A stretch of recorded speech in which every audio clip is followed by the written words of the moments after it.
It happened again as Habs fans have their hearts ripped out after Montreal puts on a pretty solid performance in a game that was basically won, including a shorthanded goal from Joel Armia, but the hearts were ripped out at the very end as Matt Coronado snipes at home.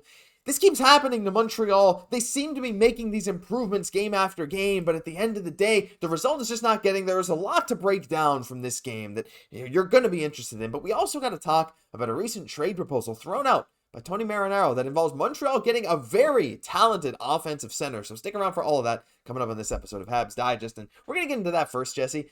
There's not a whole lot to say on this front because I'm going to be honest straight out of the gate here. This is not going to happen. But it's an interesting idea, and I want to hear your guys' thoughts mainly. Tony was talking about, how Montreal could boost some offense, and one name he just threw out there said Mikael Granlund is on the last year of his contract. He's a good offensive player, and he can help the Canadiens as a second-line center. Now, he's on the last year of a contract that's paying him $5 million this year, and on a San Jose Sharks team that is really not very good, he has 14 points in 13 games, including 6 goals, which is already halfway to his total last year. He had 60 points last year, Jesse, 48% of the faceoff dot. I agree. If a player like Mikael Granlund played for the Montreal Canadiens, I would be happy. However, going out and trading for a guy like this, a guy who is going to be incredibly sought after by basically every single contending team, especially if they can get him retained around the trade deadline, I don't see a world where Montreal gets him. But when we're talking about injecting a kind of dynamic, a quick, a fast player who can put up 60 to 70 points every season, that, in terms of a concept, I definitely don't mind.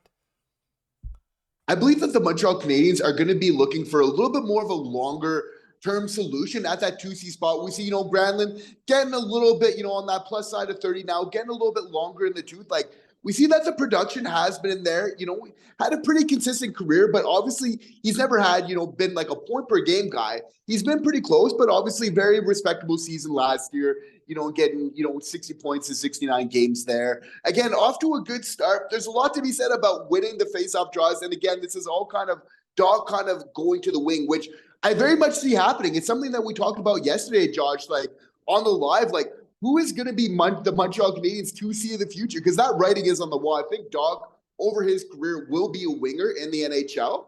But now it is for Montreal to kind of find who's going to kind of fill that spot. And for me, I don't mind the Montreal Canadiens really, when they do this, do it right. Not just get somebody for a year and then have to, kind of be shopping not too long after. Like, for sure, getting a little bit of veteran experience, I think, is great within the top 6. A lot to be said. Granlund is in his last year of the deal, which, it does what make this, make sense in, the kind of possibility. But a lot of same ways, I feel like if you're Kent Hughes, if you're looking to do this, you really want to get that 2C that you can kind of build with that not necessarily, is a super old vet, right? But that has some solid experience kind of at the same time. I just feel like they're really going to be looking to get somebody that they can kind of really grow with, which I don't really feel like Granlund kind of fits, but they're definitely going to be looking for something at that 2C spot very soon. Yeah, for sure. And it's fun to look at these names, right? But when you think about it, again, if San Jose, I think they're able to retain, so they retain at 50%,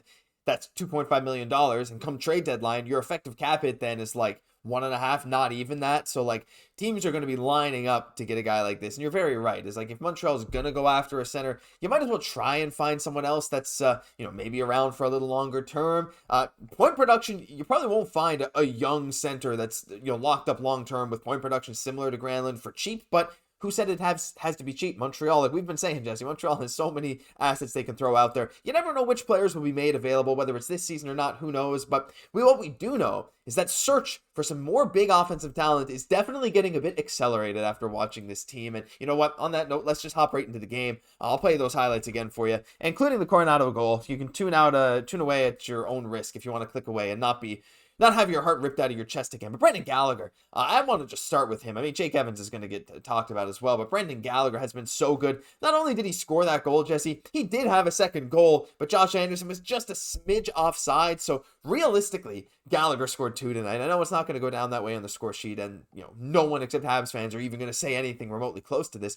But this dude, Josh Anderson, in the post-game presser said this has probably been the Habs' most consistent forward. And there have been some good guys, especially Cole Caufield, but Brendan Yeah. Gallagher, Jesse, game in, game out, has been so good, has given so much effort. He's not out there logging 18, 19 minutes. He's logging you 14, 15, and every single night he's making a positive impact. And again, tonight, do I have it here? He was the team's most impactful forward in this game. So I just got to give my shout outs to Brendan Gallagher. I know so many people love him. I know he's still maybe a bit overpaid, but this dude's on pace for mid-20s in goals. Could be even higher. I've been so impressed.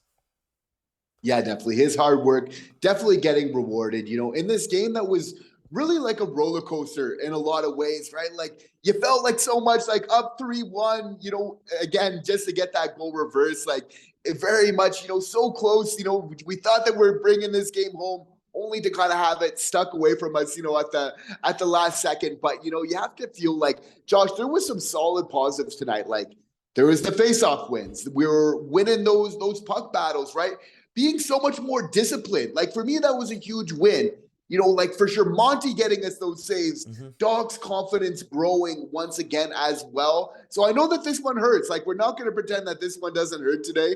It definitely does. But I don't know, along with Gallagher, there's just so many positives I think to still take away from this game. Yeah, like there's moments where I just wanted to, I didn't even want to scream it. I didn't even want to act like that. It was just like, I think like you said, I'm just staring at my screen in disbelief. That's kind of how I felt. Like, I felt like the Habs did so much right. And like, they came out firing. The Habs had, what is it here? Do I have it here? I got it somewhere, I promise. There it is. They had 15 shots in the first period. They had 8 shots the entire rest of the game. They did take their foot off the gas a little bit. Now, mind you, a lot of it too was Calgary putting their foot on the gas, and they really tried to step it up and pressure Montreal over and over. At the end of the game, the Habs just broke down. That Coronado goal to tie it in the third, just a miscommunication. Guhle doesn't step up in time. Coronado, he's a guy that scored a ton of goals before he got drafted, and is a guy that really can. He scored like 18 goals in the AHL last year or something. He has a great shot.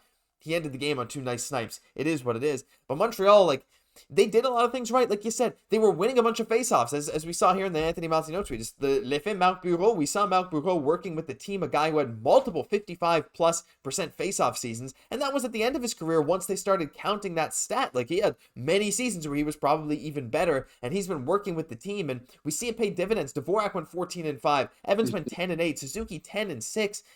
That's a great point right there. The team came out firing. We saw the speed that this team can play with, the intensity this team can play with. They can keep other teams on the back foot.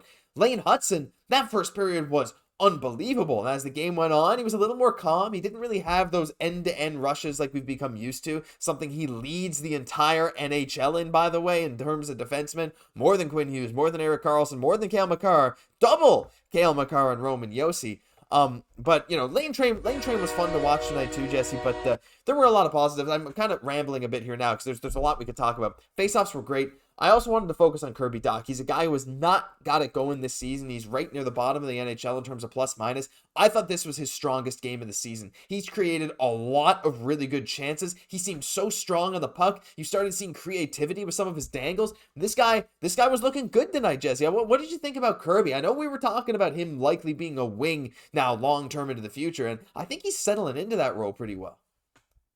Yeah, really kind of getting into a groove here. Very much like this team today of kind of finding that balance between offense and defense. Like you could definitely feel as the game was going on, when you're pulling a couple moves and you're finding that success, like you could just see his confidence kind of growing as this game went on. And that's absolutely what he needs. It's his number one most important thing because he's a solid player. He has all the tools, but coming back from an injury not very long ago, it's that confidence, that one thing. And it's like, unless you're getting those results on the ice, there's really no substitute, other than that. So just so nice to see him, be in there. And again, it's like, I felt like sometimes we were kind of holding on to the puck a little bit too much in the offensive zone, but at the same time, like as the game was going on, he was making better decisions there. Obviously looking dangerous with the ice, which we, with the puck, which we really expect, and really looking solid there on that first line. Really liked that. I mean, the first line looked solid. But the final thing I think we'll talk about here. Wow, this video has flown by. Does not feel like we've been talking for 9 minutes. I feel like I could go for another 30. But that second line tonight, Jesse, Jake Evans down the middle with Newhook and Slafkovsky on the wings. My gosh, the chances they created. It maybe is not reflected in this scorecard here. They're right in the middle of the lineup. The Jake Evans slander by the scorecard is ridiculous. I mean, this dude created that shorthanded chance. He is one of the best penalty killers in the NHL. You can't change my mind. I thought this line created a lot of good chances. Yes, they all showed up near the bottom of the scorecard here, but Slav had a few good chances. He wrung one off the post. He had a few chances in tight. He still doesn't really look confident shooting the puck, which I'm not sure why. Newhook whiffed on a great pass for a one-timer. Like, there were chances for them to score goals, Jesse. And if just one goal went in, you would see this graph because that individual production would shoot to the other side. These guys, if they even had one goal tonight on that line while they were out there 5v5, this could have been a very different game as well. And again, the game was basically won. It is, I hate to say that, but that second line, I don't know what I expected, but I feel like I didn't expect them to look as good as they did in their first game together. Yeah, definitely. They look great. And Slav was shooting a little bit more tonight, for sure. Solidly bringing one off the post. Again, Dustin Wolf with an amazing pad save early on in that first period there. But how did he break his stick on that, by the way? Did you notice that? Oh, man. It was just such a hard backhand, I guess. Right? He's so strong. But again, on that point, Josh, I'm glad you bring it up, though. Like, we know what the difference was tonight. Like, right at the beginning, like, we still have hope going into that overtime period, right? But again, we see Suzuki's stick, whatever happens, just off that draw where you kind of lose it. But have you noticed that a couple times, especially with it happens to all teams, but especially with the Canadiens kind of losing their sticks, especially in the defensive zone, and us kind of getting caught. And it's like, we need to hold on to those sticks. Like, we really need them. And I know we're crossing things off the checklist. We played a little bit more of a defensive game. Okay, we want to be a little bit more disciplined. But I think the next thing that Marty's got to work on, he needs to get the tape out and start kind of wrapping around the gloves and the stick there, because we need to hold on to that. Super glue, the Gorilla Glue. The game tonight, but anyway, the semantics at this point, right? But maybe important to kind of look at going forward, for this team. But, we digress. That second line was solid. And again, just the fact that we were winning those draws, like having possession of the puck, because you can never really establish solid leads, and have solid, like, dominating wins if you're not kind of winning at the faceoff draw. Like, if you're not winning at the faceoff draw, you can still win games, but it's often you're going to be kind of coming from behind to kind of win it because you're not in control of the puck for the majority of the game. So that was a big thing. Like, even from that first draw, today where the Evans line was starting and just winning that first faceoff and getting possession of the puck, like, those things are huge for this team kind of going forward. So for me, these are huge still positives to really build off of. It's kind of one thing, as Lane Hudson said recently, it's like, there's going to be tough stretches in hockey. It's just a part of it. It's kind of going through it. They're going through it right now, but it's also knowing that that's going to end at certain points. It's about doing those right habits to get out of it. And I think that the Habs ultimately are doing that right now. Yeah, and the team overall is looking a lot better, a lot more cohesive as the games go on. Like, yeah, there was a bit of a defensive breakdown on that tying goal from Coronado, but, like, there were not very many this game. It just so happened that it was a perfectly placed shot on one of the few that Montreal did give up. And, all in all, Montreal's players didn't have the most impactful game according to the game score, but it was a game that they held in with a Calgary team that was off to a hot start to the season that has cooled down a bit.